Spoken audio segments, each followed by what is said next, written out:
Halo semuanya, kita bertemu lagi di perkuliahan minggu kedua Komunikasi Internasional. Pada pertemuan minggu ini kita akan membahas mengenai aspek historis dari komunikasi internasional. Jadi yang akan kita bahas antara lain ada 3 bagian, yaitu era pra-radio.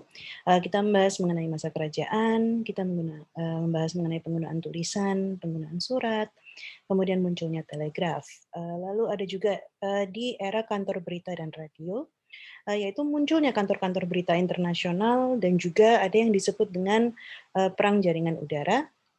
Dan yang terakhir kita akan bahas mengenai era Perang Dingin, baik itu di kondisi saat Perang Dingin maupun pasca Perang Dingin. Kita akan bahas mengenai propaganda komunisme Uni Soviet dan juga persuasi kapitalisme liberal yang dilakukan oleh Amerika Serikat. Nah, yang pertama kali akan kita bahas adalah di masa-masa kerajaan. Nah, masa kerajaan zaman dulu di sini yang sudah yang tercatat dalam ilmu komunikasi internasional itu salah satunya adalah penggunaan suara manusia. Jadi kalau dicontohkan di kerajaan Persia ini, Raja Darius pertama, dia menggunakan sekelompok laki-laki, khususnya laki-laki yang masih muda, mereka akan diminta untuk berdiri di pinggir tebing untuk meneriakkan pesan-pesan yang ingin disampaikan kepada komunikannya. Dan ini yang kemudian dapat membantu mereka terkait dengan ajakan atau membutuhkan prajurit di masa perang, ataupun dia ingin memberitahukan mengenai kunjungan ke pihak lain, ke pihak kerajaan lain. Sedangkan cara lain penggunaan suara manusia itu selain berteriak di pinggir tebing, yang dilakukan juga oleh beberapa kerajaan itu dengan mengirimkan runner. Jadi ini yang awal-awal digunakan oleh Julius Caesar. Dia akan mengutus salah seorang warganya untuk berlari atau pergi ke sebuah wilayah untuk menyampaikan pesan yang ingin disampaikan. Dan hal ini dirasa sebenarnya lebih efektif karena satu, dia meminimalisir adanya miskomunikasi atau pesan yang salah diterima. Yang kedua, ini dapat memastikan juga pesannya benar-benar diterima oleh komunikannya. Nah, penggunaan suara ini ya salah satu hasil buktinya adalah bagaimana ada negara Gaul itu mampu memanggil pasukan untuk berperang dan itu hanya pasukan itu sudah siap terjun ke perang atau berhasil dalam waktu 3 hari. Nah, itu adalah eee, salah satu alasan mengapa penggunaan runner itu digunakan. Dan ini juga dirasa jauh lebih efektif dibandingkan menggunakan cara yang lebih tradisional lagi, yaitu menggunakan sinyal asap yang biasanya digunakan dari membakar kayu, kemudian pihak lawannya harus menerjemahkan kira-kira pesan apa yang ingin disampaikan dengan penggunaan kode asap tersebut. Nah, seiring berkembangnya teknologi dan juga intelijensia manusia juga berkembang, muncullah yang namanya tulisan-tulisan, bahasa-bahasa juga mulai berkembang. Nah, kerajaan-kerajaan seperti kerajaan Roma, kerajaan Persia, dinasti Han yang ada di Cina, mereka kemudian menggunakan tulisan untuk menyampaikan pesan mereka. Nah, kerajaan-kerajaan Eropa pun juga melakukan hal yang demikian, tapi menggunakan media-media yang berbeda. Cara penggunaan tulisannya ini, kalau misalkan di eee, kerajaan Persia dan kerajaan seperti yang di Mmm, India, di Sri Lanka, khususnya di Asia Selatan, mereka cenderung untuk menuliskan sesuatu atau membuat tulisan mereka di prasasti atau di bahasa Inggrisnya itu tablet, tapi istilahnya kayak lempengan batu. Dan kemudian ada orang yang akan diminta untuk membawa prasasti tersebut, ke masyarakat dan membacakan informasi apa yang akan diberikan. Dan terkadang juga prasastinya diletakkan sehingga masyarakat dapat membaca pesan apa yang disampaikan. Nah, kerajaan Islam, itu awalnya dan juga kerajaan, eee, Cina pada awalnya itu menggunakan kerajaan Islam, kerajaan Romawi, kerajaan Persia, awalnya menggunakan kertas perkamen. Kertas perkamen itu seperti kertas perkamen yang kalian kalau lihat di filmnya Harry Potter yang kayak kertas roll itu. Nah, mereka akan, menggunakan menuliskan pesan di kertas perkamen, kemudian sama dengan yang dilakukan oleh sebelumnya, mengutus seseorang untuk membacakan pesan tersebut. Hal ini berlaku juga ketika pesan yang ingin disampaikan itu melintasi negara. Jadi, mereka akan mengutus seseorang dengan membawa kertas perkamen tersebut dan membacakan pesan itu. Jadi bukan kalau misalkan kita menggunakan pos itu hanya suratnya yang pergi, tapi ini juga orangnya ikut diberangkatkan untuk, membacakan informasi yang ingin disampaikan. Nah, penggunaan kertas itu dimulai dari kerajaan Cina sesungguhnya. Jadi bagaimana, mereka memperkenalkan penggunaan kertas dan juga mereka memperkenalkan yang namanya percetakan. Tapi percetakan di sini bukan yang teknologi mesin modern seperti itu, bukan. Tapi mereka mulai yang namanya membuat buku satu persatu, mulai dengan penggunaan tulisan tangan. Membuat, berita itu juga di kopinya atau dicetaknya itu satu persatu. Nah, ini dimulai dari dinasti Tang, di mana, mereka menciptakan yang namanya surat kabar, namanya, Tipau, itu adalah surat kabar yang official punyanya kerajaan atau dinasti tersebut.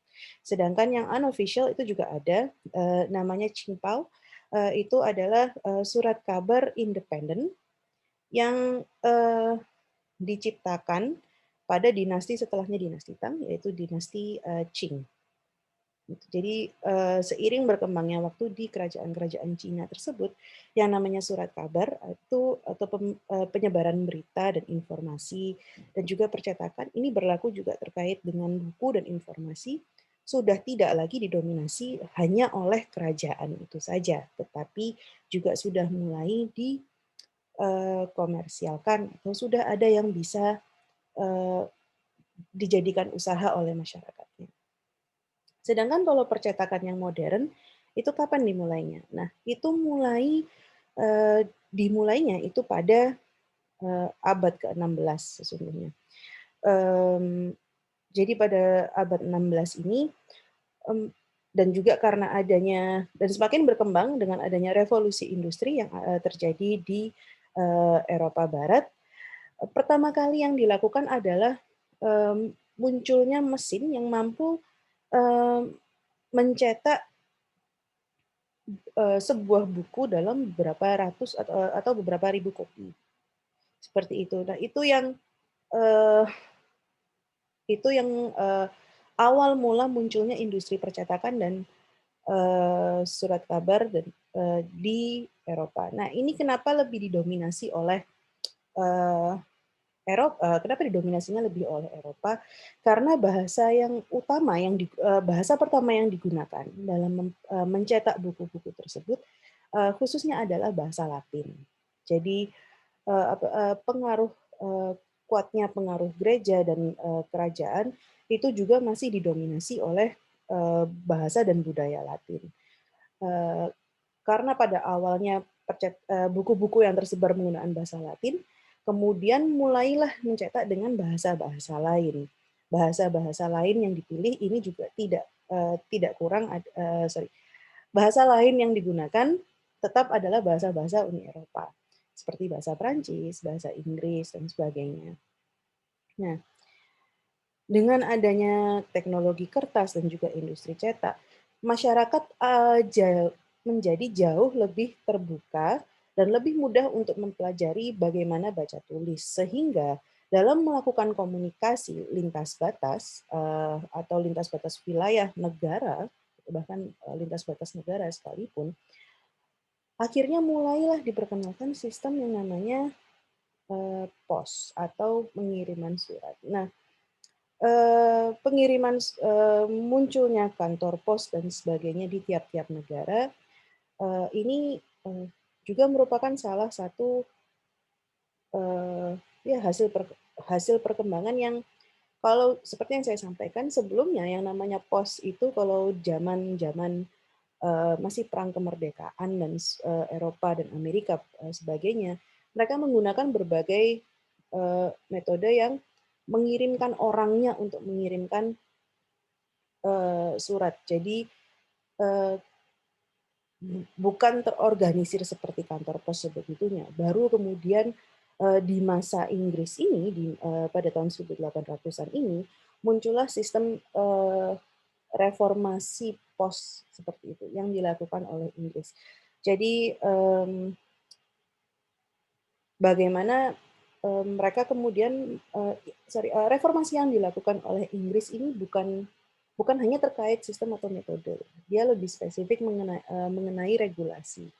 Jadi bagaimana pengiriman itu tidak lagi dihitung, maksudnya, muncul keadilan atau bagaimana sistem sesungguhnya dalam pengiriman surat, salah satunya itu dengan, berapa harga stempel yang seharusnya digunakan, mmm, kalkulasi jarak, seperti itu. Ini yang, menjadi ini adalah hal yang, dirubah oleh, sistemnya oleh Inggris. Nah jadi, ya dan kemudian sistem ini, yang awalnya adalah sistem yang,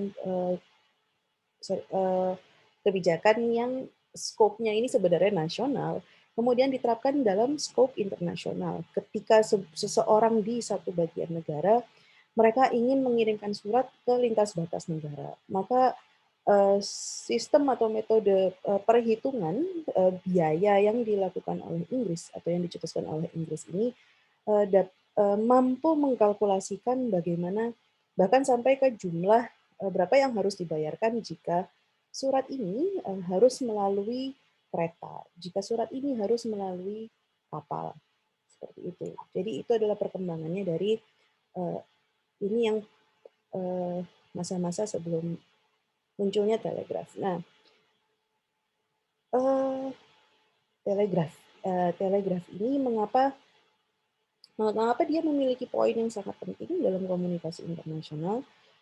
Jadi telegraf ini kan, awalnya dia munculnya ini pada, eee, ya setengah terakhir dari abad ke-19. Dia diciptakan oleh, Samuel Morse.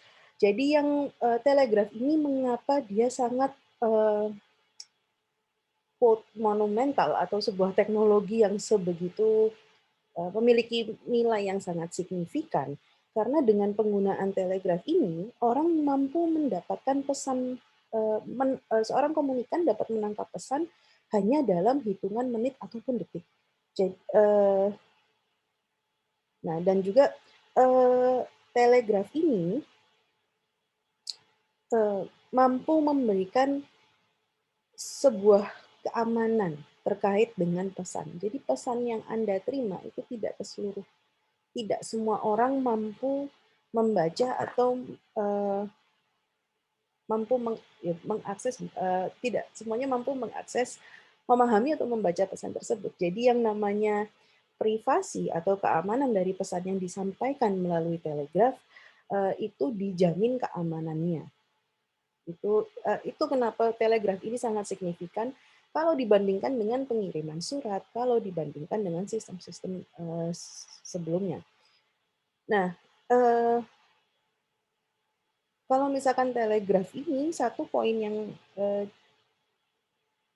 cara yang dilakukan adalah mereka harus negara tersebut harus membangun yang namanya atau, menanam kabel yang sangat panjang sekali, kabel dia di bawah laut, untuk membantu, eee, menyalurkan informasi tersebut. Jadi, dan ini menjadi salah satu, masa di mana Inggris ini menjadi, eee, pemimpin terkait dengan teknologi komunikasi yang terjadi secara secara global. Karena, eee, telegraf ini awal mulanya memang bermulanya ada pada Inggris dan teknologi telegraf ini kemudian didominasi atau cukup dikontrol oleh kerajaan Inggris itu sendiri. Eee, Perusahaan-perusahaan yang korporasi-korporasi privat, mereka juga terlibat dalam terkait dengan bahan baku pembuatan telegraf, bahan baku pembuatan kabelnya, eee, manufaktur alat telegrafnya, dan ini semua mayoritas lebih lokasinya ini berada di Inggris, sehingga pada masa telegraf ini Inggris cukup berjaya sekali in terms of ekonomi, posisi mereka dalam informasi. Nah, dan telegraf ini ternyata eee, dia memiliki peran penting yang lain. Salah satunya adalah eee, telegraf ini mampu membantu dalam unifikasi eee, kerajaan Inggris. Ini terjadi pada tahun 1991. Jadi eee, dan ini juga membantu ketika negara-negara atau petugas-petugas, sorry, ya, staf-staf negara yang ditempatkan di negara-negara koloni Inggris, jajahan Inggris, salah satunya di India dan di negara-negara koloni lain, itu mereka mampu berkomunikasi dengan kerajaan hanya dalam durasi menit. Dan ini adalah salah satu poin yang sangat penting sekali mengapa telegraf itu sebegitu signifikannya. Dan negara-negara lain pun akhirnya mulai juga menggunakan telegraf. Salah satu contohnya Amerika Serikat ini juga mulai menggunakan teknologi telegraf khususnya di perang sipil, yaitu pada tahun 1861 sampai 65. Jadi eh, mereka eh, membeber, ya, mereka meletakkan 24.000 kilometer kabel yang kemudian digunakan untuk menyampaikan lebih dari 6,5 juta telegram. Nah, dan penggunaan telegram dalam konflik ini tidak hanya digunakan di Civil War atau perang sipil di Amerika Serikat, dia juga digunakan dalam beberapa contoh perang-perang lain. Itu di perang Persia juga itu dia digunakan. Sorry, maksud saya, uh, ya, hmm, ketika Inggris berseteru dengan kerajaan Inggris berseteru dengan kerajaan Prancis, itu juga yang terkait dengan Kanal Suez, itu juga telegraf ini merupakan salah satu eh, alat komunikasi yang digunakan, saluran komunikasi yang digunakan dalam penyelesaian konflik tersebut. Nah, permasalahannya dengan telegraf adalah karena dibutuhkan kabel bawah laut yang dengan jumlah yang sangat signifikan, dengan modal yang tidak bisa dibilang murah, ya, karena pembuatan kabel bawah bawah bawah laut ini bisa dibilang investasi yang cukup besar bagi sebuah negara, dan itu eh, ya kemudian masuklah campur tangan juga dari bank, dari pengusaha-pengusaha, dan mereka ingin terlibat juga di dalam industri telegraf tersebut, sehingga telegraf ini kemudian tidak hanya menjadi eh, quotes dimonetize tidak hanya oleh kerajaan Inggris tetapi juga oleh perusahaan-perusahaan privat. Nah, pada tahun 1901, Guglielmo Marconi, ini yang sering kita dengar ketika kita mendengar kata telegraf, dia ini kemudian menemukan bagaimana cara untuk menyampaikan pesan melalui telegraf itu dapat disalurkan itu secara nirkabel. Jadi tidak lagi memerlukan banyaknya kabel-kabel bawah laut yang cukup mahal dan sebagainya. Nah, dan ini yang kemudian menyebabkan runtuhnya dominasi telekomunikasinya Inggris. Karena kalau telegraf yang dalam bentuk konvensional, di mana kabel-kabel tersebut masih digunakan, maka bahan baku manufaktur dan sebagainya itu sangat didominasi oleh perusahaan-perusahaan yang berada di Inggris. Masih didominasi oleh pelaku-pelaku perekonomian, khususnya ada di Inggris. Nah, semenjak adanya teknologi ini, teknologi yang diciptakan oleh Marconi, dia bisa menemukan tidak hanya kita tidak lagi membutuhkan kabel-kabel bawah laut itu, tapi dia menemukan bahwa proses manufaktur atau produksi alat telegrafnya sendiri ternyata dapat digunakan dengan biaya yang lebih ringan dibandingkan telegraf yang sebelumnya. Walaupun awalnya penemuan dari Marconi ini sempat banyak sekali ditentang oleh negara-negara Eropa dan juga sempat dipertanyakan juga oleh eh, Amerika Serikat, bahkan sempat muncul sebuah kebijakan di mana eh, dengan teknologi telegraf yang diciptakan oleh Marconi itu ada kebijakan yang eh, diciptakan diciptakan sebelumnya yang itu mampu tidak hanya membatasi ya, tapi sampai ngeblok pesan yang diberikan oleh telegram telegraf nirkabel ini, sehingga diperlukan adanya perubahan kebijakan baru. Kemudian banyak sekali pertentangan-pertentangan sampai akhirnya telegraf yang diciptakan oleh Marconi ini berhasil meyakinkan negara-negara dan akhirnya digunakan oleh berbagai pihak negara-negara hingga ke pangkalan militer mereka. Dan karena tidak ada lagi yang membutuhkan kabel bawah laut, tidak ada lagi tidak tidak lagi dibutuhkan materi-materi bahan baku yang dimiliki oleh Inggris, akhirnya dominasi mereka terhadap telekomunikasi telegraf ini secara global mulai runtuh. Seperti itu. Apalagi yang namanya teknologi dari Marconi, ini dia tidak menyerahkannya kepada negara, tetapi ini murni kemudian dipegang oleh private dan Marconi sendiri. Seperti itu. Nah, setelah telegraf kemudian ada teknologi yang lebih unggul lagi, ini adalah telepon. Nah, telepon ini bukan dia dipatenkan oleh Alexander Graham Bell di tahun 1877. Dan telepon ini yang mendominasi itu adalah Amerika Serikat. Nah, dengan ya dengan adanya jaringan sorry, yang membuat Amerika Serikat berhasil mendominasi bangsa telepon atau teknologi telepon ini secara global adalah proses bahan baku untuk menciptakan satu buah telepon ini sangat-sangat murah, sehingga yang dapat memiliki akses untuk membeli perangkatnya itu bisa hampir semua golongan masyarakat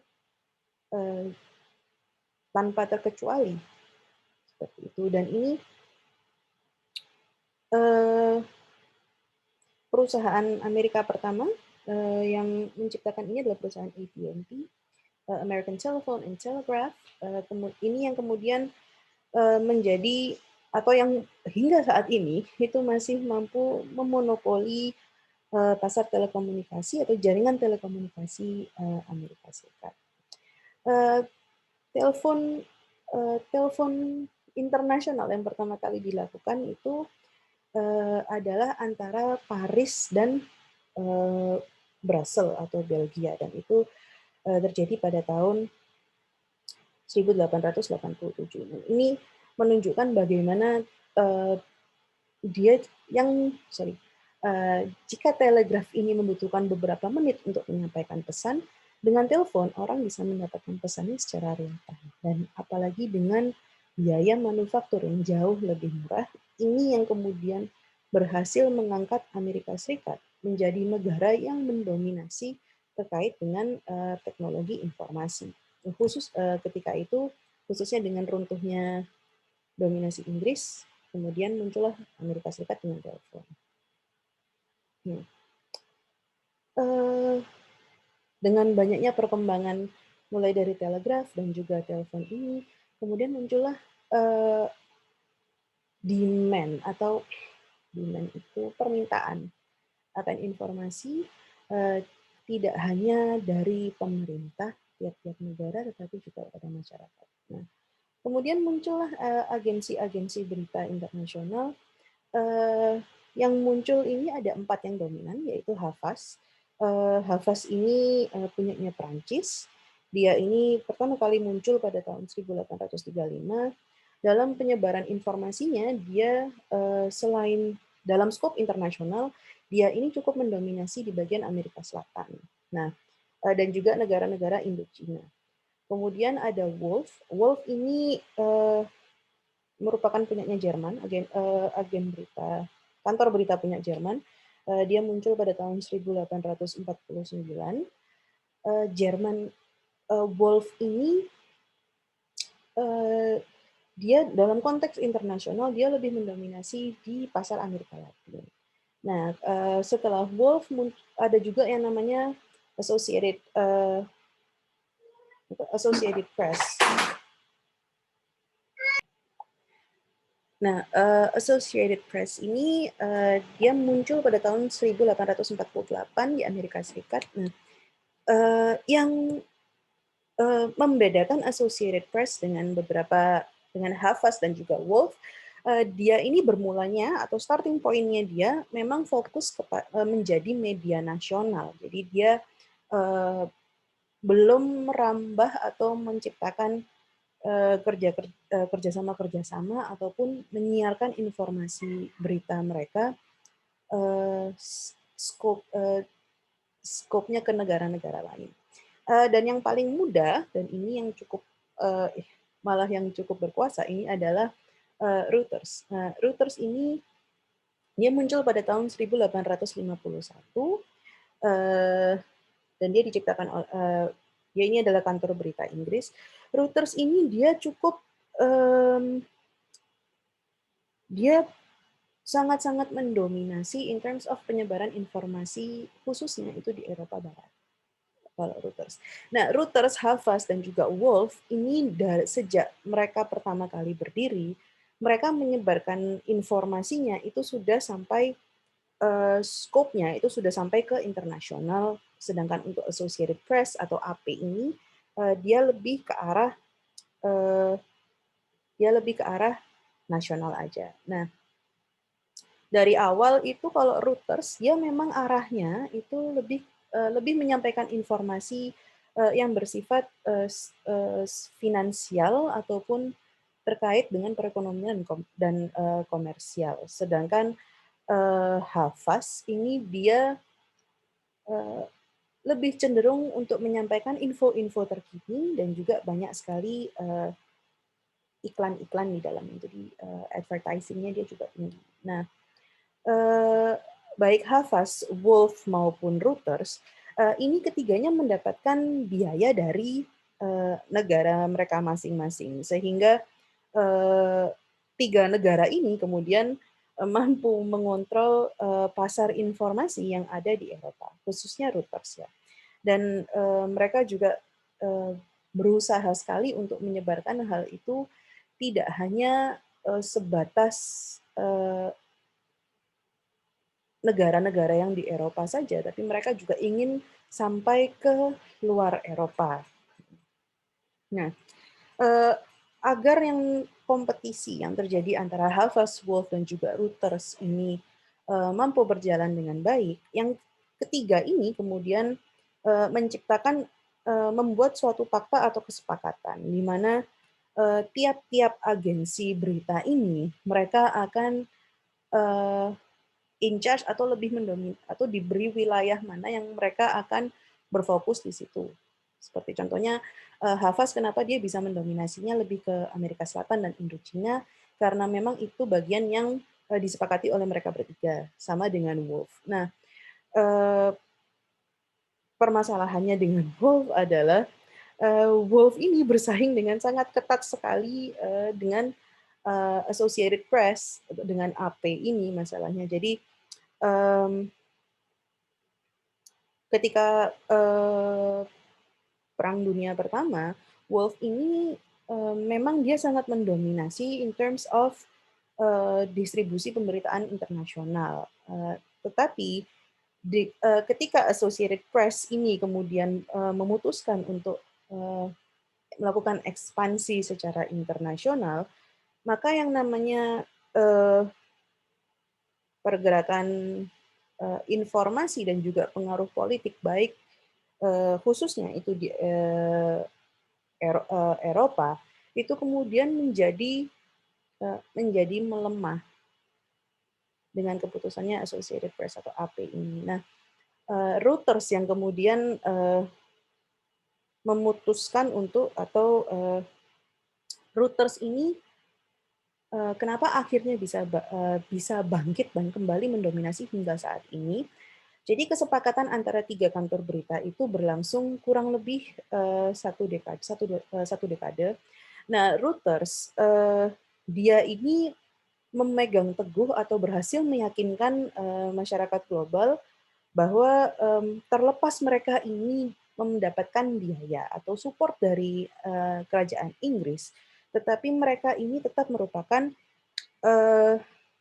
kantor berita yang independen. Jadi mereka tetap mengklaim bahwa mereka ini terkait dengan informasi yang disebarkan atau yang dikumpulkan itu tidak memiliki campur tangan dari kerajaan. Walaupun sesungguhnya secara tidak langsung Reuters ini sebenarnya merupakan uh,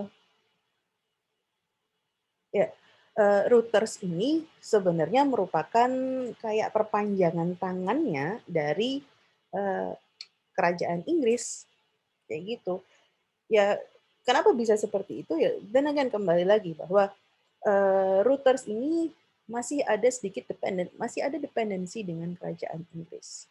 Walaupun mereka masih konsisten hanya pada tema-tema yang terkait dengan perekonomian dan juga finance, tetapi perspektif yang dimasukkan terlepas konsistensi mereka menyatakan bahwa mereka independen, itu masih mengarah kepada apa yang masih mengarah kepada perspektif kerajaan Inggris. Nah, itu dia. Reuters masih konsisten berfokus pada informasi-informasi yang komersil dan ya terkait dengan currency, equity, financial market, hal-hal seperti itu. Dan mereka memutuskan konsistensi di bidang ini atau di fokus ini merupakan salah satu cara untuk agar bisa survive dan juga sukses di lingkungan yang saat ini sangat mementingkan yang namanya pasar bebas. Dengan adanya kantor berita ini juga kemudian muncullah yang namanya popular media atau media populer. Nah, media populer ini ya dengan adanya industri percetakan, industri radio, media populer ini kemudian memperkuat posisi Amerika Serikat khususnya dalam penyebaran informasi dan juga budayanya. Jadi konten-konten dalam popular media ini kemudian menjadi uh, very Western centris lebih tepatnya, fokus kepada Barat dan Barat ini dominasinya juga Amerika Serikat. So Indian ini menjadi sesuatu yang sangat-sangat US centris seperti itu. Nah, yang pertama kali ini adalah perkembangan dari adanya surat kabar. Nah, surat kabar semacam The Times India, Straits Times, Asahi Shimbun, terus kemudian punyanya Prancis, Le Petit Parisien, itu kemudian mulai berusaha untuk mendobrak batasan-batasan, salah satunya dengan penggunaan bahasa. Jadi bahasa yang digunakan itu tidak hanya bahasa nasional masing-masing negara mereka, tetapi mereka juga memasukkan bahasa-bahasa lain dengan harapan masyarakat luar itu yang mengakses mengakses surat kabar mereka itu mampu mendapatkan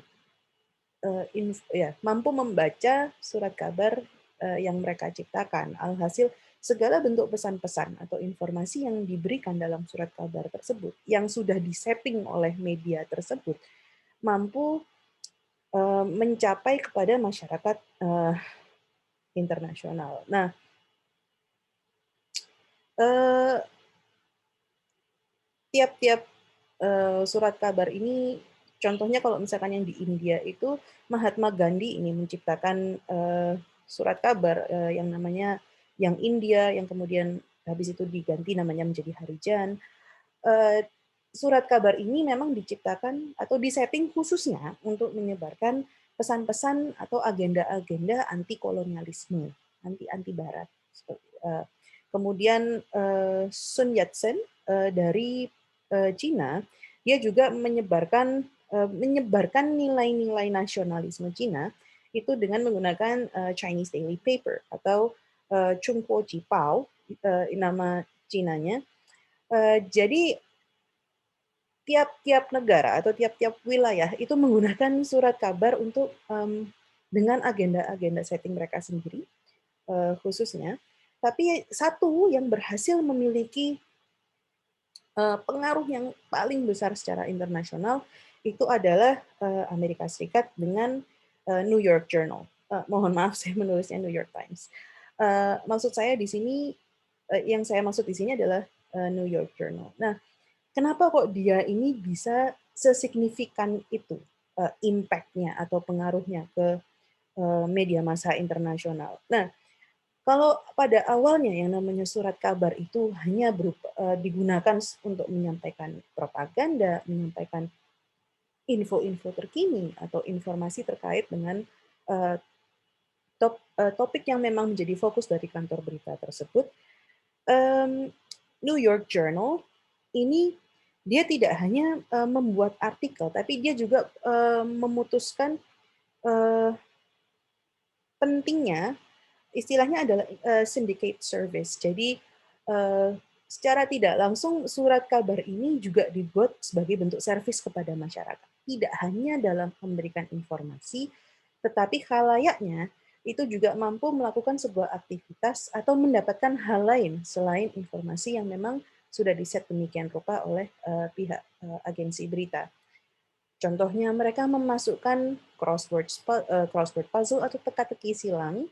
Mereka juga memasukkan comic strip atau kartun-kartun di dalam surat kabar. Nah, yang pertama kali melakukan hal tersebut itu adalah New York Journal, dan kemudian sekarang di hampir seluruh surat kabar yang ada di dunia, hal itu menjadi sebuah kayak pakem gitu, bahwa akan ada satu bagian atau satu segmen dalam surat kabar di mana di mana khalayak masyarakat itu mampu beraktivitas tidak hanya mendapatkan informasi, tetapi mereka juga mendapatkan sedikit hiburan dari media massa tersebut, dari koran tersebut.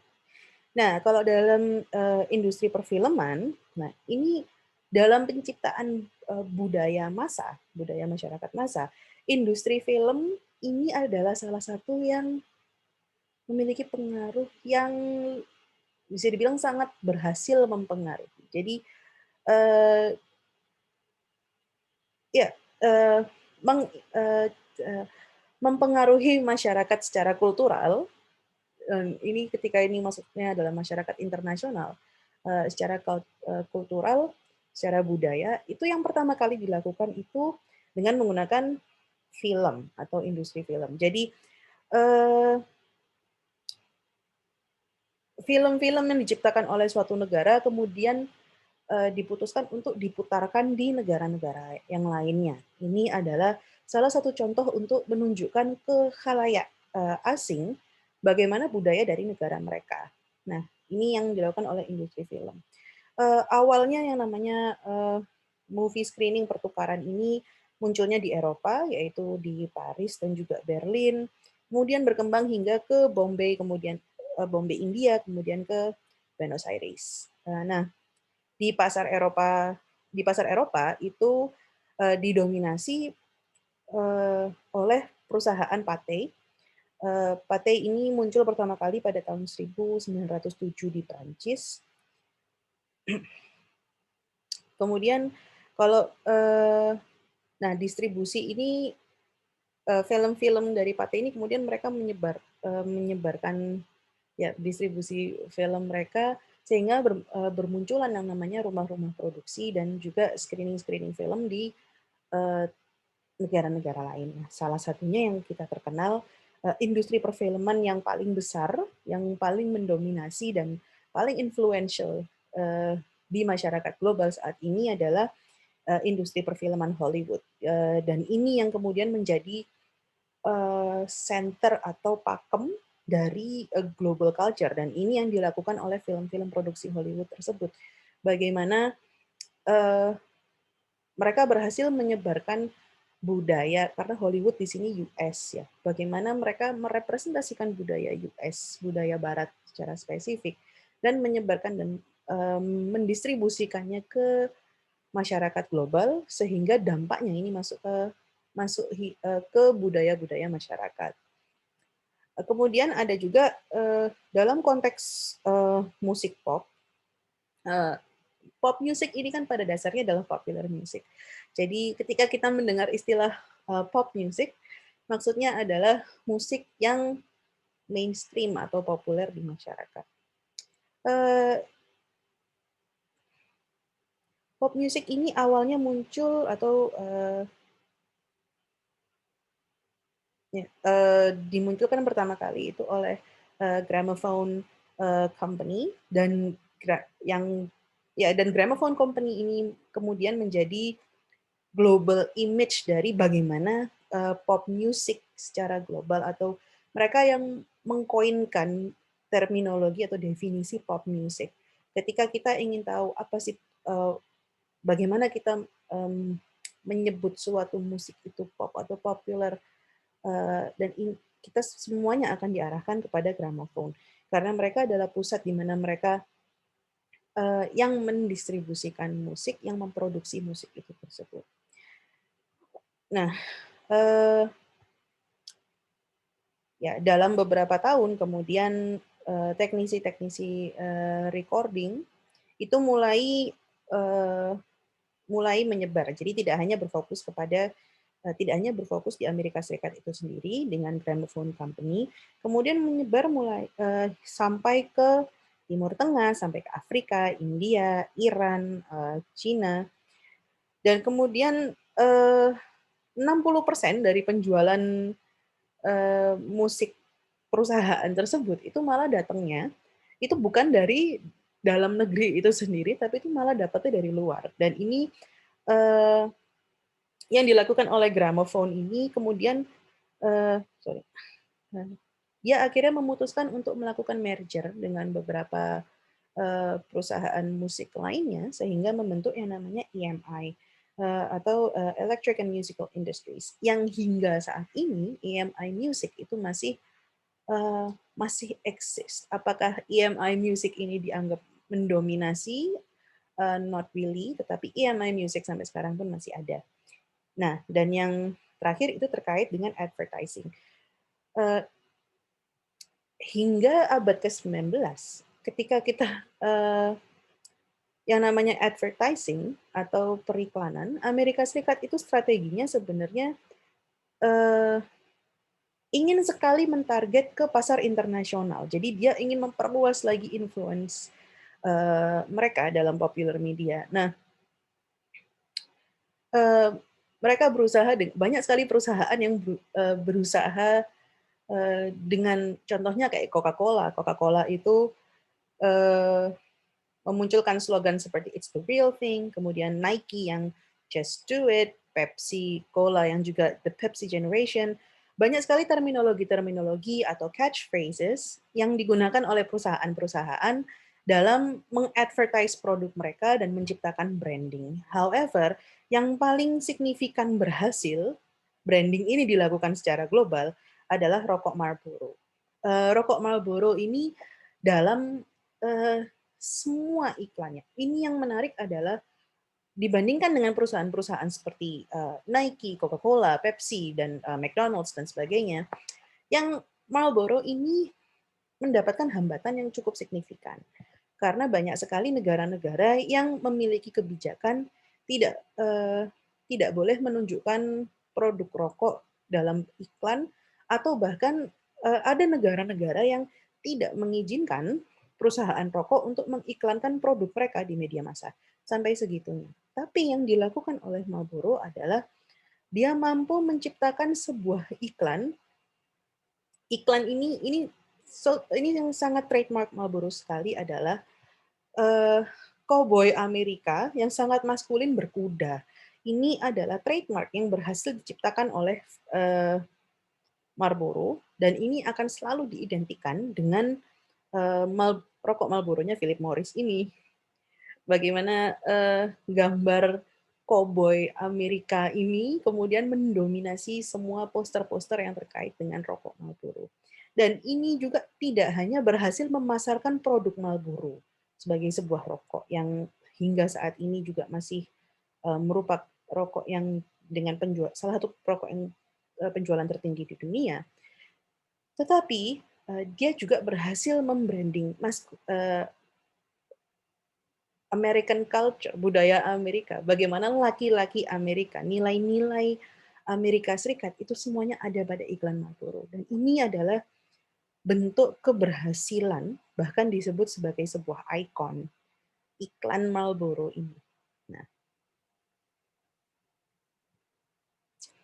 sekarang kita masuk ke tema yang terkait dengan perang udara. Maksudnya, perang jaringan udara. Maksudnya perang jaringan udara ini apa? Perang gelombang udara.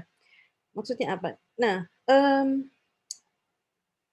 dengan adanya radio dan akhirnya banyak sekali negara-negara yang sudah berhasil untuk memaksimalkan penggunaan radio dalam tidak hanya menyampaikan pesan mereka, mereka kemudian memaksimalkan tidak hanya menyampaikan informasi berita, tetapi juga sebagai alat propaganda.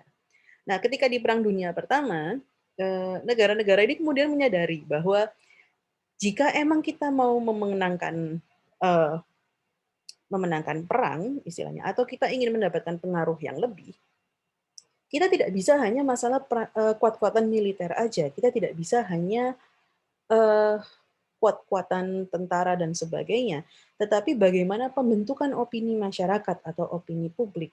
Ini juga menentukan seberapa besar power atau dominasi yang dimiliki oleh suatu negara dan posisi mereka di perang tersebut.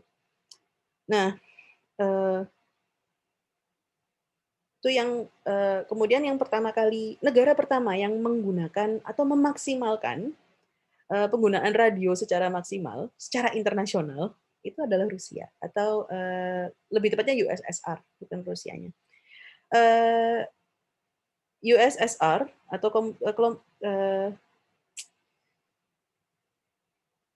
USSR itu Soviet Union atau SU itu, dengan paham komunisme mereka, itu mereka berusaha sekali untuk menyebarkan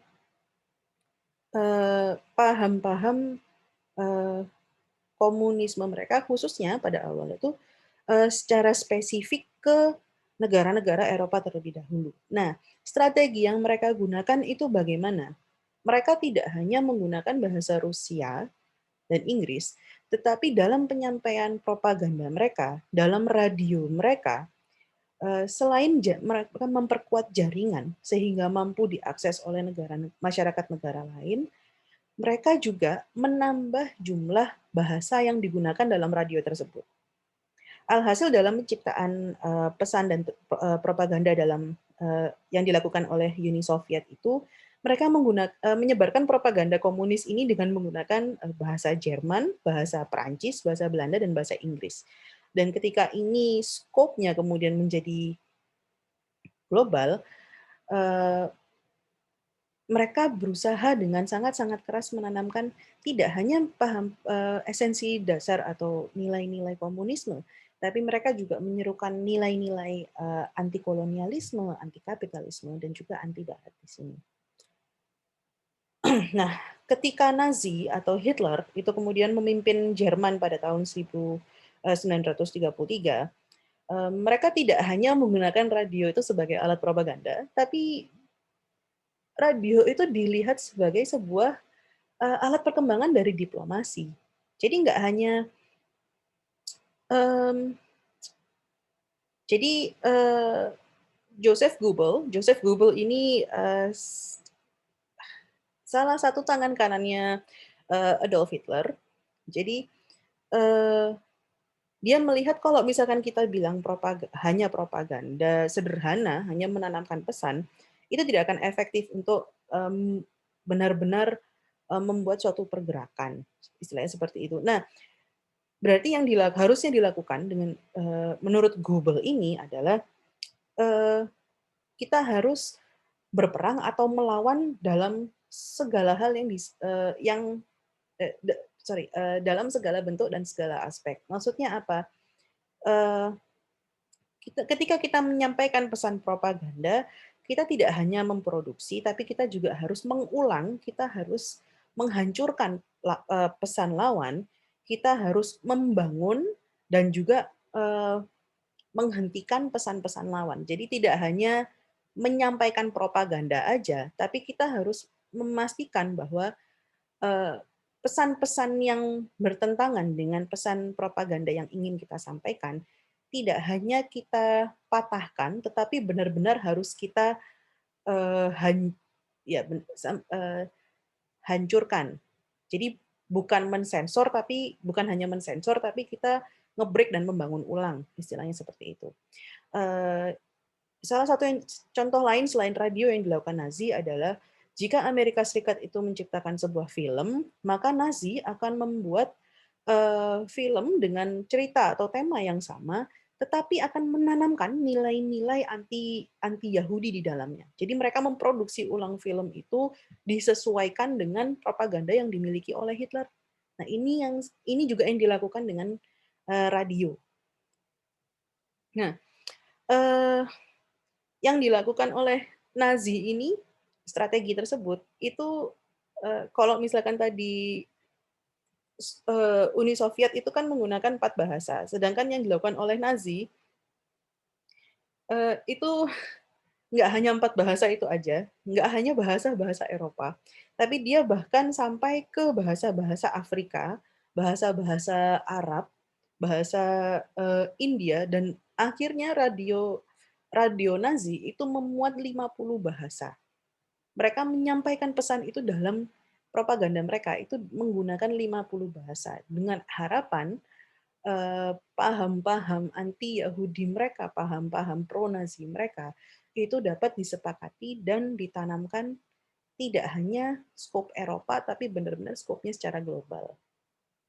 Nah, pada Perang Dunia Kedua yang namanya penggunaan radio ini yang cukup signifikan menggunakannya salah satunya ini adalah Jepang. Jadi Jepang ini memiliki yang namanya Nippon Hoso Kyokai itu atau NHK yang sekarang kita punya. Jadi dia ini bermainnya cukup cerdas sebenarnya, tapi kalah juga sih. Jadi dia ini menciptakan banyak sekali program-program dengan menggunakan bahasa Inggris dan ini program-programnya bisa dibilang cukup high quality banget. Dan kegiatan program-program ini diarahkannya atau memang sasarannya mereka adalah pasukan-pasukan Amerika Serikat yang ada di kepulauan-kepulauan Pasifik. Jadi menanamkan propaganda kepada lawannya dengan ekspektasi mereka dapat memenangkan perang tersebut. Di mana di Perang Dunia Kedua kita tahu bahwa Jepang itu kalah. Nah, tidak hanya Jepang, kemudian ada juga yang namanya kemudian BBC ini juga muncul. BBC ini British Broadcasting apa sih? Ya, British ya itulah BBC itu. Jadi BBC ini yang membedakan dia dengan Reuters adalah BBC ini bahkan dengan Reuters yang mengklaim mereka independen, BBC ini mereka jauh lebih independen lagi karena pengaruh dari kerajaan itu jauh lebih sedikit dibandingkan Reuters. Jadi untuk menunjukkan netralitasnya BBC ini untuk menunjukkan netralitasnya, jadi dia itu bahkan membantu Rusia di kantor berita Rusia, maksudnya CASS ini, kantor berita Rusia. BBC ini membantu dalam proses penyiaran mingguannya. Jadi TAS ini memiliki program 15 menit yang muncul setiap minggu. BBC ini membantu untuk menyiarkan sesuai dengan gelombang yang mereka miliki. Tapi bukan berarti ini mereka pro dengan Uni Soviet ya, karena BBC ini juga membantu Amerika Serikat. Ini yang menarik. BBC ini membantu Amerika Serikat membentuk yang namanya American Force Network atau AFN, yang di mana program ini itu tujuannya untuk menunjukkan bagaimana sih sesungguhnya Amerika Serikat, khususnya tentara dan militer Amerika Serikat itu di Inggris, Timur Tengah dan juga Afrika. Jadi ini adalah salah satu poin yang berusaha ditekankan oleh BBC bahwa bentuk netralitas mereka adalah dengan cara mereka benar-benar tidak berusaha untuk membentuk opini mereka sendiri atau tidak ada agenda setting spesifik mereka sendiri, namun mereka mengizinkan ya mereka bersedia membantu negara manapun yang memang membutuhkan bantuan mereka, bahkan ketika dua itu adalah kubu yang sebenarnya berseteru. Nah, Amerika Serikat ini kemudian sebenarnya radio itu oleh Amerika Serikat awalnya lebih berfokus kepada hal-hal yang berbentuk komersil. Jadi hal-hal yang lebih dapat memberikan mereka keuntungan secara finansial. Namun akhirnya mereka memunculkan alat propaganda mereka, istilahnya, namanya adalah VOA atau Voice of America, di mana Voice of America ini merupakan istilahnya adalah mereka berusaha untuk menunjukkan informasi, memportray sebuah image atau menyampaikan sebuah propaganda sesuai dengan kacamata pemerintah Amerika Serikat. Dan ini VOA ini muncul pertama kali tahun 1945 dan VOA ini cukup berhasil dalam konteks menyebarkan nilai-nilai paham-paham politis yang dianut Amerika Serikat, yaitu demokrasi dan juga liberalisme. Nah, dalam Perang Dingin, jadi Perang Dunia Kedua itu adalah masa di mana kekalahan Nazi Jerman dan juga kekalahan imperialisme Jepang memunculkan dua pemenang, yaitu Uni Soviet dan Amerika Serikat. Ya, yang lucu adalah mereka berdua ini kemudian pasca Perang Dunia Kedua itu bukannya mereka jalan saling berdampingan, tapi mereka saling bermusuhan karena perang ideologi antara Uni Soviet dan Amerika Serikat. Uni Soviet ini mereka lebih cenderung ke arah komunis. Jadi mereka ini sangat menentang sekali paham-paham yang dianut Amerika seperti demokrasi, kapitalisme, liberalisme. Sedangkan Amerika Serikat ini sebaliknya, mereka menentang sekali ideologi yang dianut oleh Uni Soviet. Jadi AS ini sangat mengedepankan, ya mereka sangat-sangat anti sosialisme, mereka anti demokrasi dan sebagainya. Nah, kemudian Amerika Serikat dan Uni Soviet dengan menggunakan segala bentuk media massa yang mereka miliki, mereka ini saling berusaha untuk menyebarkan influence mereka khususnya ke negara-negara berkembang. Negara-negara yang baru saja merdeka atau yang lepas dari penjajahan di masa masa Perang Dunia Kedua dan sebelumnya. Salah satunya Indonesia di situ. Nah, Uni Soviet ini karena mereka ini sangat paham komunisme mereka itu sangat di-influence sangat kuat sekali oleh, paham Marxisme. Jadi mereka ini sangat menekankan yang namanya class struggles, kemudian, bagaimana mereka ini menentang sekali yang namanya, kapitalis, bourgeoisie atau, kelompok borjuis kapital.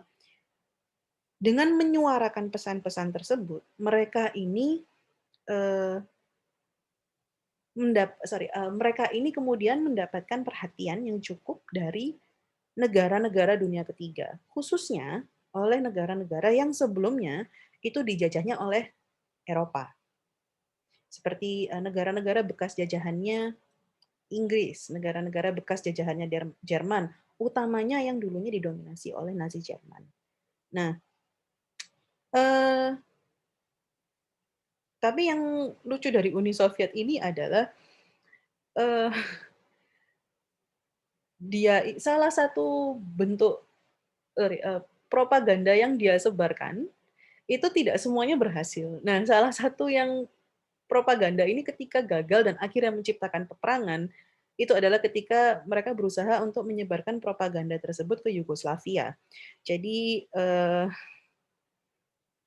ya terdapat yang menarik juga adalah Yugoslavia ini sebenarnya negara yang sama-sama, sosialis komunis, seperti itu. Tapi, eee,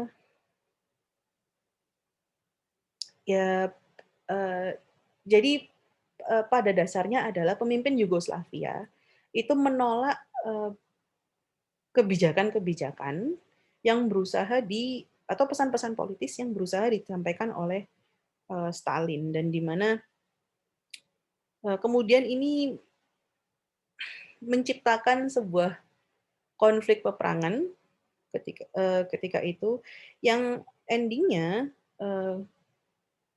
kemudian, berdampak pada ya hampir hancurnya Yugoslavia ketika itu. Nah, eee jadi yang menarik dari propaganda Soviet atau penyebaran informasi yang dilakukan Uni Soviet ini, mereka ini fokusnya itu untuk menangkal penyebaran paham, kapitalisme liberal. Fokusnya itu adalah di situ. Jadi dia bukan, berfokus untuk menyebarkan goal utamanya dia itu bukan untuk memastikan semua negara itu mengikuti paham komunismenya dia, tetapi dia lebih berusaha untuk menangkal paham kapitalisme liberal. Nah, ini yang berbeda dari Amerika Serikat. Amerika Serikat ini fokusnya ini untuk menyebarkan. Jadi dia tidak, istilahnya dia tidak sebegitunya ngoyoh-ngoyoh untuk mensensor atau mengeblok, informasi-informasi terkait dengan, komunisme, terkait dengan sosialisme. Tetapi dia memang berfokus bagaimana caranya orang-orang bisa untuk menanamkan nilai-nilai demokrasi, terpengaruh untuk menanamkan nilai-nilai liberalisme. Bagaimana cara untuk negara-negara itu kemudian, bersedia untuk embracing kapitalisme atau perekonomian yang lebih kapitalis. Itu yang dilakukan Amerika Serikat. Dan itu adalah salah satu kunci keberhasilan dari, eee, propaganda Amerika Serikat ini, yang kemudian, karena Amerika Serikat ini dia dalam menyebarkan pesannya itu tidak hanya menggunakan, eee, 1 atau 2 bentuk, atau tidak hanya sebatas penggunaan media massa tradisional aja ya. Jadi nggak hanya pakai radio, nggak hanya pakai surat kabar, nggak hanya pakai televisi, tapi Amerika Serikat itu sampai, eee, membuat berbagai macam, kegiatan atau aktivitas demi menanamkan demi demi untuk penyebaran propaganda mereka. Itu bisa juga dalam bentuk buku, dalam bentuk pendidikan, dalam bentuk pertukaran budaya, seminar, pameran, itu yang dilakukan oleh Amerika Serikat. Dan juga dia bahkan, bersedia untuk memberikan beasiswa, perkembangan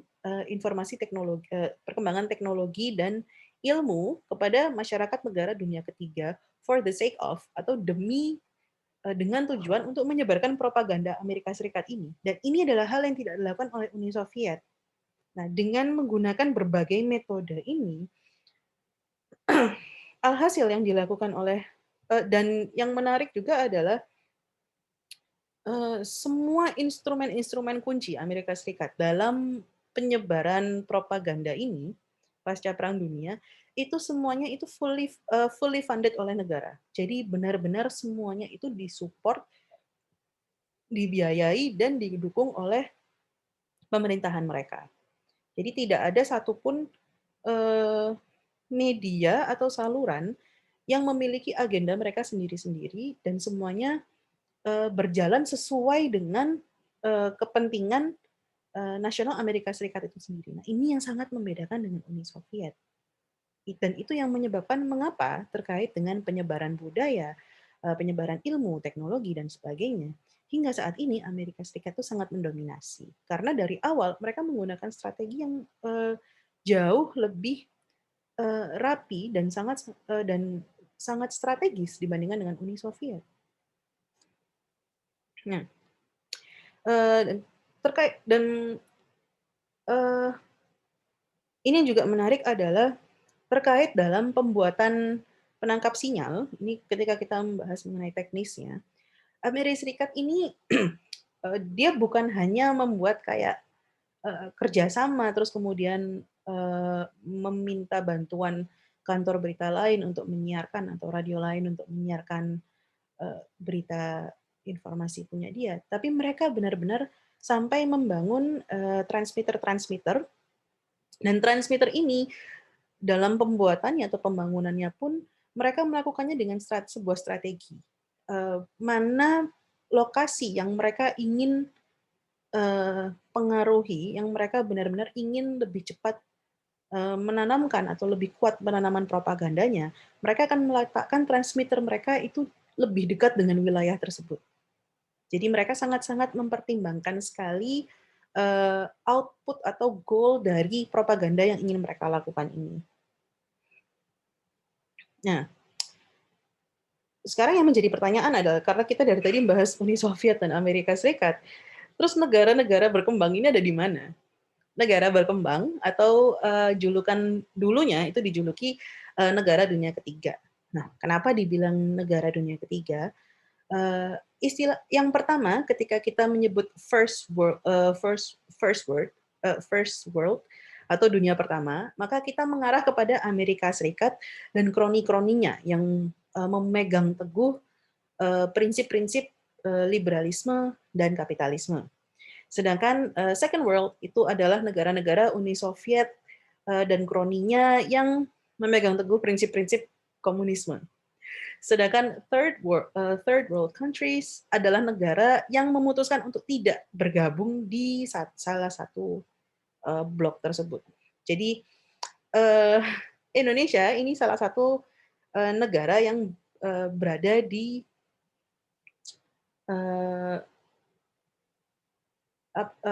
ya, jadi maaf, negara-negara berkembang tersebut kemudian memutuskan untuk menciptakan sebuah blok baru.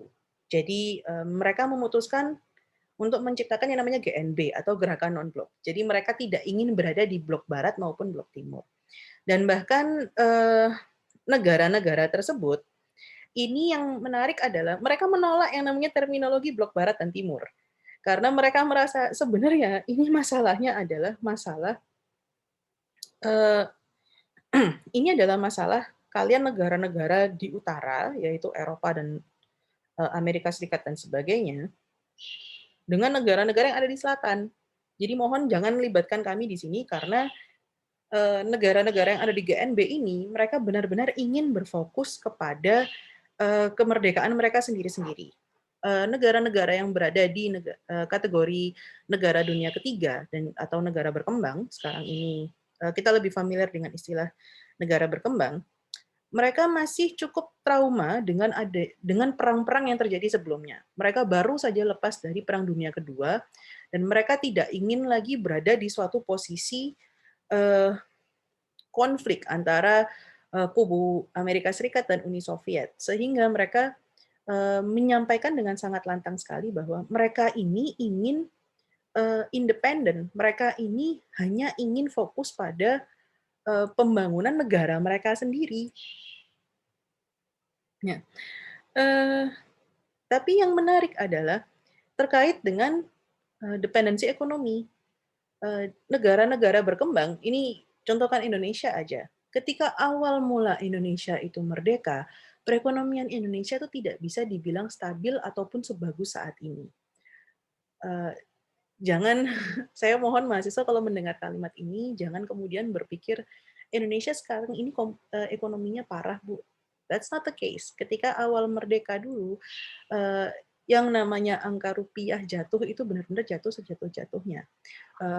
Jangankan Indonesia, Jepang itu dulu hampir bangkrut, sama dengan Jerman juga hampir bangkrut. Tapi itu semua adalah efek perang dan efek Indonesia dulu adalah efek pasca perang dan juga baru merdeka. Jadi kondisi ekonominya itu sangat-sangat tidak stabil. Nah, karena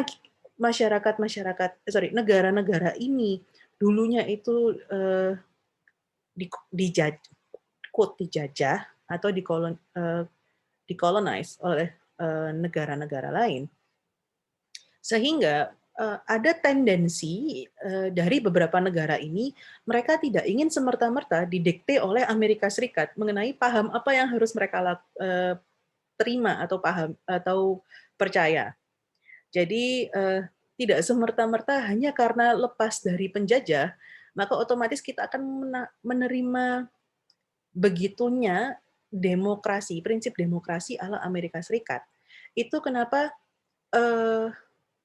negara-negara berkembang ini mereka lebih setuju sebenarnya dengan konsep anti Barat yang dimiliki oleh Soviet, karena yang sistem kapitalisme itu pada dasarnya adalah sifatnya ini ekspansif. Jadi kapitalisme itu akan selalu membuat sebuah negara atau seseorang itu untuk terus melebarkan sayap mereka untuk mempengaruhi atau memperkuat power mereka. Ini adalah salah satu poin yang tidak disetujui oleh khususnya negara-negara berkembang. Dan ini juga adalah poin yang diangkat oleh Uni Soviet. Jadi mereka yang baru saja lepas dari penjajah, kemudian harus bertemu dengan paham kapitalisme ini yang endingnya sebenarnya secara nggak langsung juga menjajah, tapi secara ekonomi, ini adalah hal yang tidak bisa diterima. However, tidak dapat dipungkiri bahwa perekonomian dan perkembangan teknologi Amerika Serikat dan negara-negara Barat itu jauh lebih maju dibandingkan negara-negara rekan-rekan Uni Soviet. Alhasil apa yang terjadi, negara-negara berkembang ini, mereka lebih mengamini, tanda kutip, prinsip dari anti baratnya Uni Soviet, tetapi secara teknologi dan perekonomian, mereka lebih dependen kepada negara-negara barat. Sehingga memunculkan adanya dependensi ekonomi dan kepada Amerika Serikat dan juga kroni-kroninya. Dan ini termasuk Indonesia salah satu di dalamnya. Nah, dengan adanya bantuan ekonomi dan juga teknologi dari Amerika Serikat, salah satu dan negara-negara Barat, salah satu poin yang bisa dibilang positif adalah masyarakat mampu atau lebih mudah untuk mengakses teknologi. Salah satunya adalah terkait dengan radio, televisi. Jadi yang namanya distribusi perangkat komunikasi itu bisa lebih murah dan lebih mudah untuk didapatkan. Nah, yang menjadi permasalahan di sini adalah terlepas masyarakat itu sudah sedikit lebih modern dengan adanya support finansial dan teknologi dari negara-negara Barat, tapi akhirnya negara-negara berkembang ini menemukan realita atau menyadari bahwa ternyata informasi yang terdapat di media massa ini masih sangat western minded atau sangat didominasi sekali oleh nilai-nilai barat. Dan ini adalah satu hal yang tidak diinginkan oleh negara-negara berkembang. Mereka kemudian menyampaikan kepada di forum internasional, salah satunya juga mereka menyampaikan kepada UNESCO bagaimana mereka kepada UNESCO PBB bagaimana mereka ingin mendapatkan hak untuk menyebarkan informasi kepada masyarakatnya yang lebih fokus kepada negara mereka sendiri atau isu-isu negara berkembang.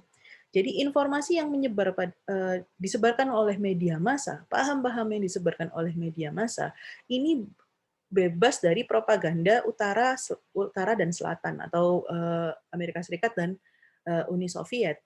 Ini adalah hal yang disampaikan dalam tuntutan negara-negara berkembang, atau mereka menginginkan adanya sebuah uh, New World Information and Communication Order, atau mereka ingin adanya ya tata informasi dunia baru. Jadi tidak lagi ya media massa yang didominasi oleh ya tidak hanya prinsip politis tapi juga budaya-budaya Barat, budaya-budaya yang sangat US centris dan sebagainya. Nah, tuntutan mereka yang disampaikan kepada PBB ini kemudian pada tahun 1978 ini memberikan suatu hasil yang cukup signifikan karena akhirnya media massa ini dianggap dimasukkan sebagai salah satu poin yang berpengaruh dalam pembangunan suatu negara, di mana sebelumnya ini belum termasuk. Nah, dan mereka kemudian juga menciptakan yang namanya McBride Commission atau Komisi McBride. Nah, Komisi McBride ini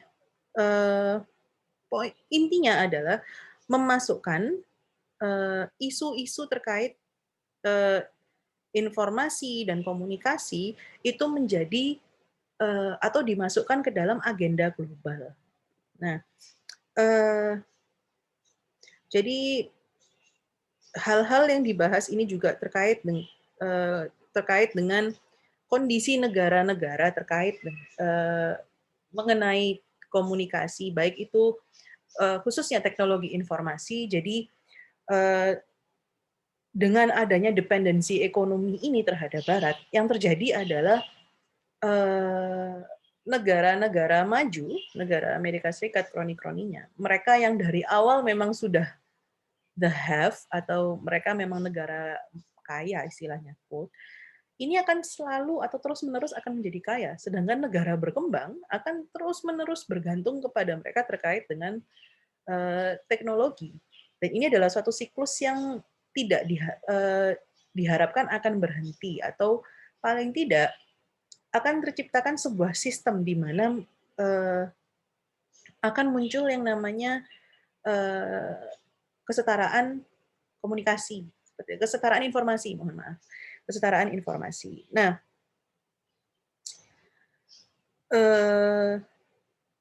poin lain juga yang dibahas ini adalah terkait dengan free flow of information atau ya arus informasi secara bebas, dan bagaimana negara-negara berkembang ini sebenarnya mereka juga membutuhkan link atau mereka juga membutuhkan peran dalam informasi tersebut. Jadi yang namanya free flow of information ini bukan hanya informasi yang disalurkan oleh negara tertentu saja, tapi seharusnya semua negara mampu berpartisipasi dalam free flow of information. Dan ini juga yang berusaha ditunjukkan atau disampaikan untuk istilahnya membuka mata bahwa yang namanya equality in terms of information distribution and technologies itu sebenarnya masih belum ada dan belum tercapai. Dan itu yang diangkat oleh negara-negara dunia berkembang.